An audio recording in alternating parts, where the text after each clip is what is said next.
show yabadde nze muyimbi nesinze producer wa show zisaali nambya productions. My part was to sing, time yange gye baali bampadde okuyimba. The rest was production team. It was my concert, main concert. Bo baateekateeka like mbere the first person to step on stage. Of course kumbaga tekubulako musiiwufu always era nabo tebabulayo. Show yakoleddwa abantu baze ne bampagira.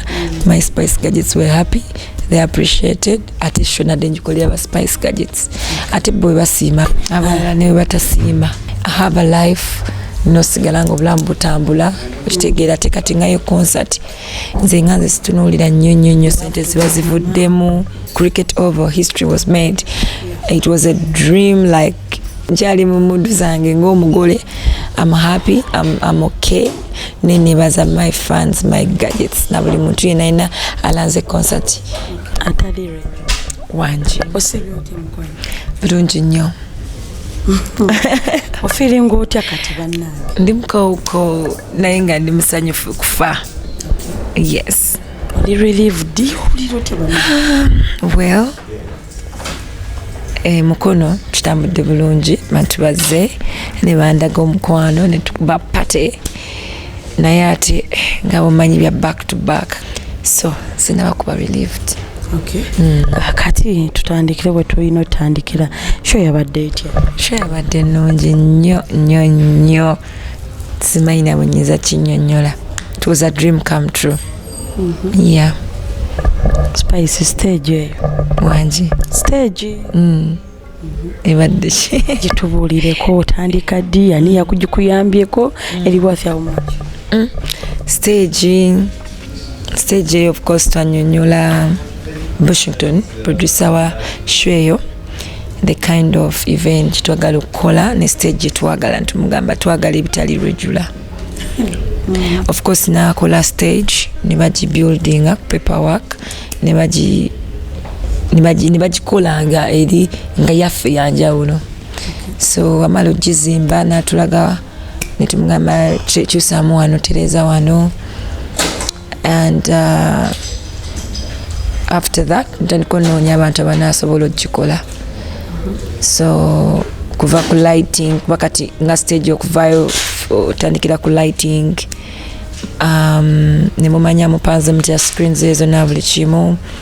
So ne tukolagana ne ATS company Washington ne mwami bamwita Bob omuzungu gwe mwoba wamulabyeko yavudde mu US yabadde ku lighting screens byonna. So ne tufuna stage eya 3D eyo gyemwalabye. Eri worth how much? I think ekona mu 2. Motoka namba gye wandiguze n'ogamba ko gikole mu stage? Emotoka eggwawo naye nze ku kye nakoze ekyo kya bulamu bwange. Kuba kyo tekiggwawo. Okay. Inspiration wagijjawo ogamba nti kokole stage eyo wali ogiyimbiddeko bwetyo n'oyagala okugira okimakinga yo personal dream oba? Sikiyimbirangako yeyo yasoose gwe gwasoose because tubiraba bulijjo and twagala naffe twegomba abasinga ate nze ndowooza bye twegomba lumu tuba tusobola obbikola singa twechallenginga oba noriskinga nogakangezeeko kino nze ndowooza ffena tuba tusobikola. So ate ne management yange nabo banjagaliza kisinga era bwe tubanga tuyiiya oba tunoonya ideas to be better. Roger will always be omuntu asooka okuleta idea naga nti tukole kino tukole kiri era abakiwagira 100%. Yeah, so is yakipushinga nnyo naye okulaba nga tuba n'ekintu ekirungi. Feelings otya ng'oli eye up awo waggulu? Nabadde ntyamu. I was nervous a little bit but namaze nenkinyumirwa nga nsobola okulaba everyone nendaba obunene bw'ekisaawe n'abantu abadde bajjudde because nadde sifunyeko mukisa kubalaba obungi bwabwe but when I went up there nenkiraba and then I'm like kino kyenali nga ndoota kyenkoleredde all my life nga ndi artist.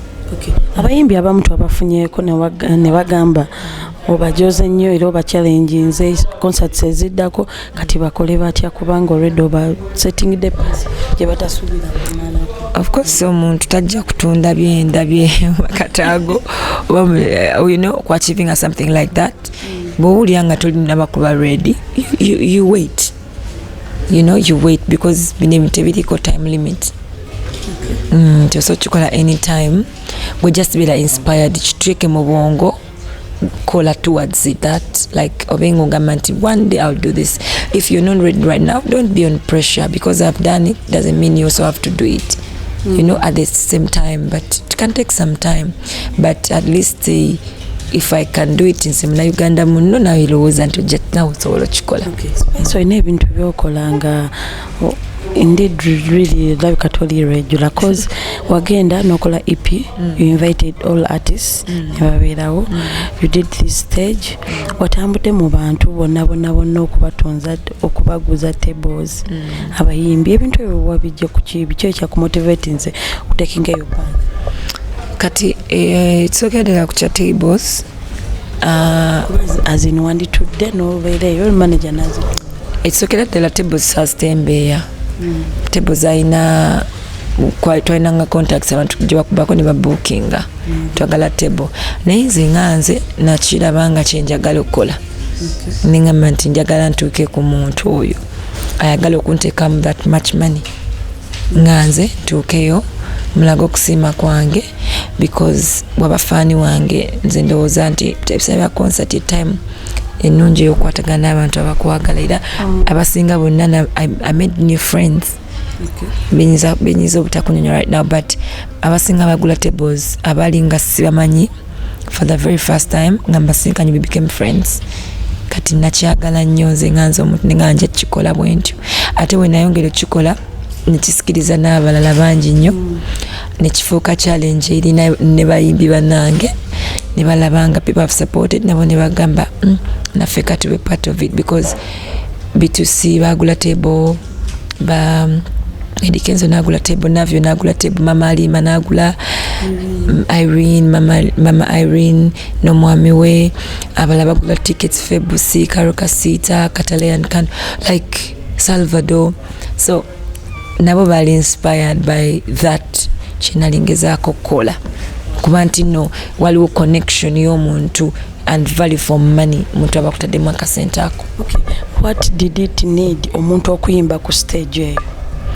It was a program because been rehearsing now mu rehearsals zange be nasobodde okukola nabo abayimbi twabafunyeko abamu nga bemulugunya nga bagamba Spice ayinza atyo tugana okuyimba the likes of Kididimbo already balina ne collabos now it's okay that show yabadde nze muyimbi nesinze producer wa show showing ina aba producer bayo kuva ku sound kuva ku stage producer kati nga sinza kusalawo 100% ate it being into Charlie it was my main concert boba teka like be the first person to step on stage and then benina nabo collaborations boni basalawo nga ibakyagala kitambule then as long as nekola my part but nina shows nyingi lero mbadde mukono era abayimbi bangi nyabaze ne bayimba ne Tom bamita Tom Dina yaze nayimba like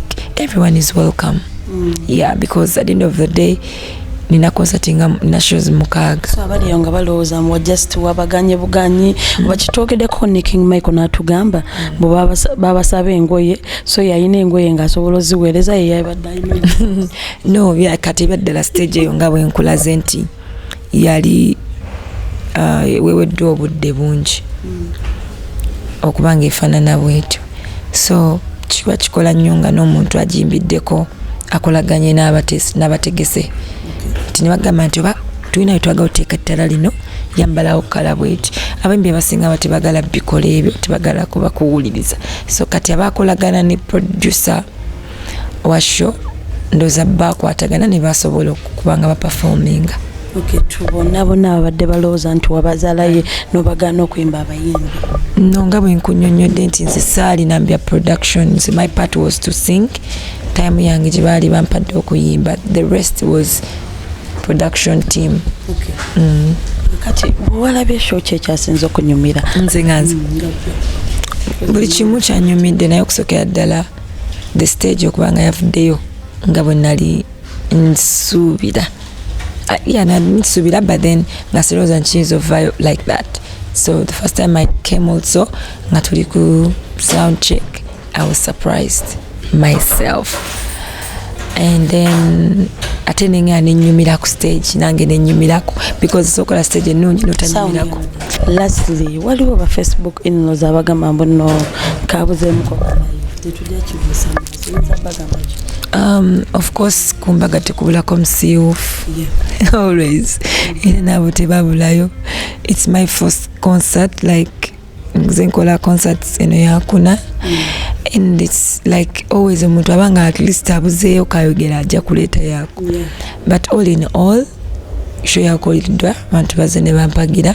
My Spice Gadgets were happy, they appreciated ate show nadde ngikolera ba Spice Gadgets ate bwe basiima abalala ne batasiima nze mboke. And lastly proceedings concerts proceedings sente zivudde mu tour ya charity tuzidde. No, I mean kati nze ndi business woman and of course byenkoze ebisinga you've been like seeing what I do even after my concerts sigantambuza obulamu bwange. I have foundations I have to put back in the business. I have a life nosigala nga obulamu butambula okitegeera te kati ngayo concert nze nganze situnuulira nnyo sente ziba zivuddemu ate mani agirawa ne proceedings tebikwatagana joy. So kwegamba nti nzirayo back to business ate nkola ebirala nzire ku kiddako kuba kale kiba kikoleddwa kiwedde. Mbeyanza mwebale kunjagala mwebale kunsupportinga mwebale. Cricket over history was made. It was a dream like ngamu bali bagamba mutujja kyo sina bigambo byabwe byaddala sibirina nkyali mu mudu zange ng'omugole. I'm happy, I'm okay. Nenebaza my fans, my gadgets na buli muntu yenna alanze concert. Mbebaza mwebale nnyo okuyimira nange n'abayimbi abayimira nange ne advertising and everything. Thank you. Abemukono nabo bampagidde, you've seen it. Mbebaza. Then next week nja kuba ngenda Mityana, ngenda Embarara ne Luweero. Yeah, so yonna mbesunze kangene mpumulemu.